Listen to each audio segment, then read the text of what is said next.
Part 12. Death. A man once said, "Death? That's something I'll believe in when I have some evidence for it." He went to a mountaintop to contemplate, and refused to see or to listen to any living creature, since his investigations into death were of the greatest importance to him. That was thousands of years ago. Since nobody has ever heard of him again, nobody knows whether he is still alive or not. Even history has forgotten about him, which goes to show how ungrateful humanity is towards its heroic investigators. Evolution.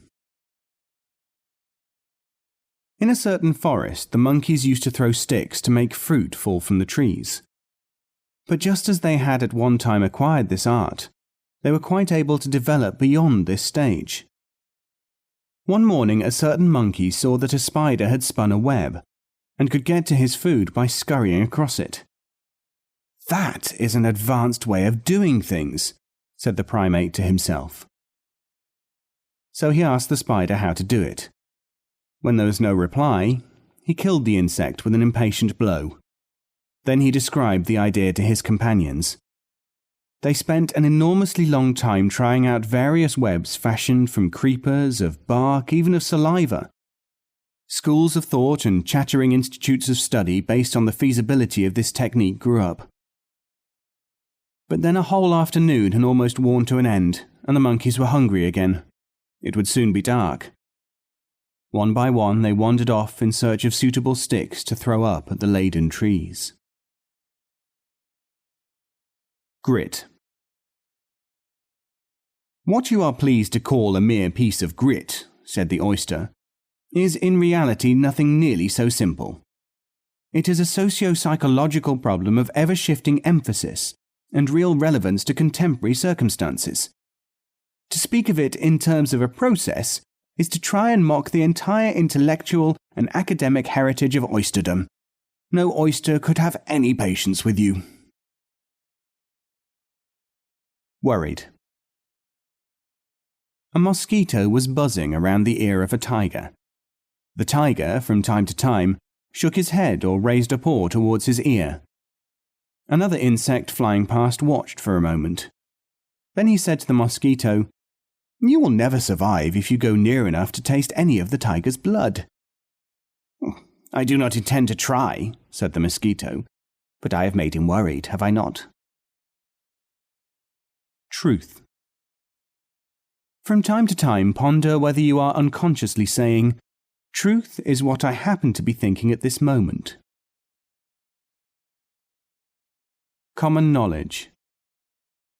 The more you look at common knowledge, the more you realize that it is more likely to be common than it is to be knowledge.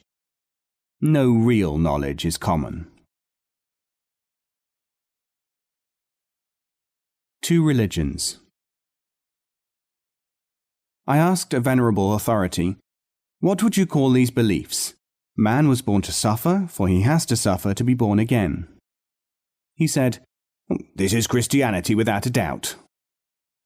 Then I asked another equally hoary pundit the same question. His answer was, "That statement summarizes the spiritual philosophy of Hinduism." Life is difficult, isn't it? Expectation. If, from time to time, you give up expectation, you will be able to perceive what it is you are getting. Giving and taking. If you give what can be taken, you are not really giving. Take what you are given, not what you want to be given. Take what is given. Give what cannot be taken. Life and disappointment. Seeing an old lady of evident serenity and knowledge sitting opposite me on a train, I leant forward and asked her, "What wisdom can you pass on to me?" She said, "Young man, all I have got to say is that life has been a great disappointment to me." Tantalizing. People wonder why, as they put it, Eastern teachings tantalize. It is generally because once we can see that people have become tantalized, they are not yet ready for true understanding. How can you be tantalized by something which is not in itself appetizing if you are not yourself greedy?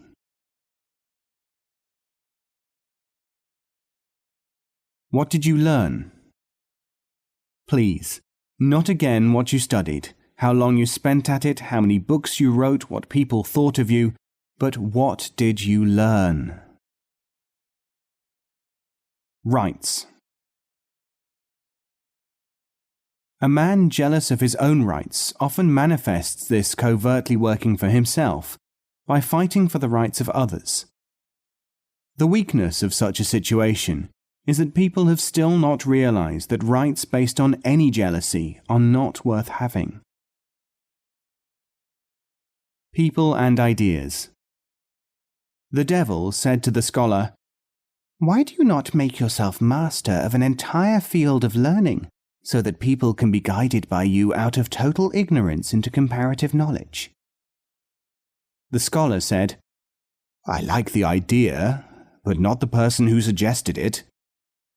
"That is good enough for me," said the devil, "for people can easily forget the person, as soon as they can make use of an idea." For extraterrestrial beings. When the human being says, "It is not true," he may mean, "I don't know about it, so I think it is untrue," or "I don't like it."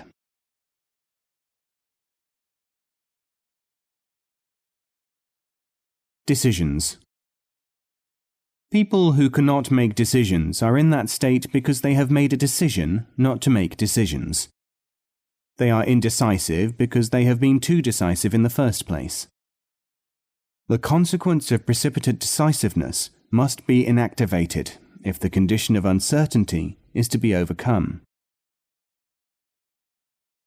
Big and small. The only drawback about being too big for small things is that it makes one too small for big ones. Too big for information is equal to too small for knowledge. Too big to learn means too small to understand. When anyone says, "I am beyond that," you may be sure that it is beyond him. Not because it must be beyond him, but because if he were beyond it, he would not say it. Wetter water. We all know people who want water to be wetter. They need to realize that water is there to be of the wetness of water. To agree with such people's first assumptions is hypocrisy or ignorance. To try to wetten water for them is stupidity. Tourism. A tourist is a person who goes to a place which was originally worth visiting.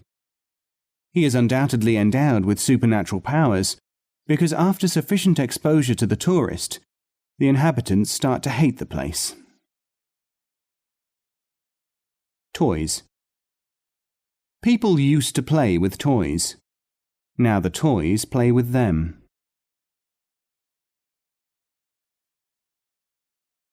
Remembering and forgetting. You have not forgotten to remember. You have remembered to forget. But people can forget to forget. That is just as important as remembering to remember, and generally more practical.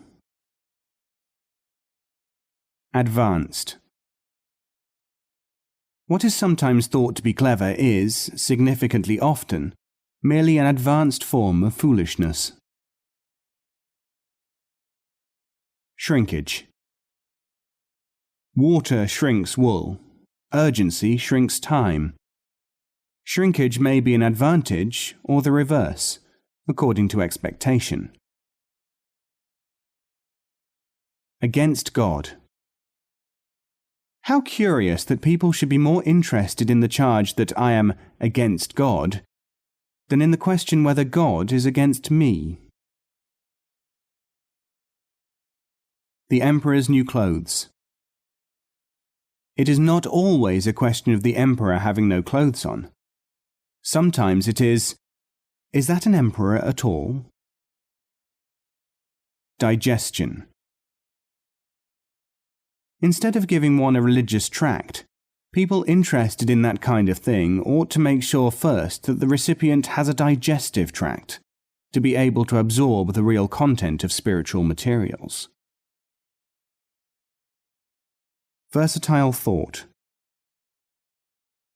While you use thoughts which attract or repulse you only for purposes of stimulation, you are only half alive. You are also cooperating in keeping yourself in good training to be conditioned by others.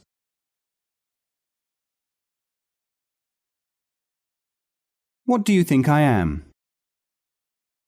The stupidest man I ever met had a favourite saying. It was, "What do you think I am? Stupid or something?" Laziness. The laziness of adolescence is a rehearsal for the incapacity of old age. The seeking of the master. Musa Najib was asked why he charged a fee from those who came to his sessions, and why he often did not even address his audience. He said, "I charge for this object lesson. People believe that knowledge must be given freely, and consequently mistake everything which is free for knowledge. I do not always lecture because, among Sufis, the master finds the pupil. The pupil has to be physically present, but he may be absent in every other sense. When I discern that a pupil is present, then I find him, for then his inner call is audible to me, even if it is silent to him. Seek, and you will be found."